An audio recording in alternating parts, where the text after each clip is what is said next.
You ask Tiger to solve. This deals with linear equations with one unknown. The final result is a equals 9. Let's solve it step by step.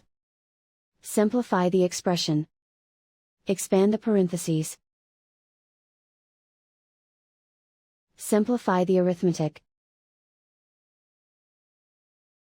Expand the parentheses.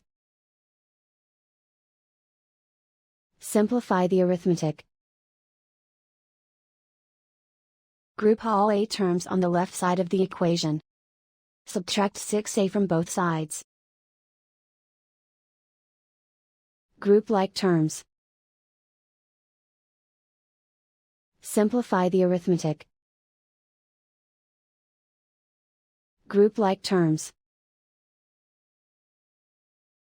Simplify the arithmetic. Group all constants on the right side of the equation. Add 21 to both sides. Simplify the arithmetic.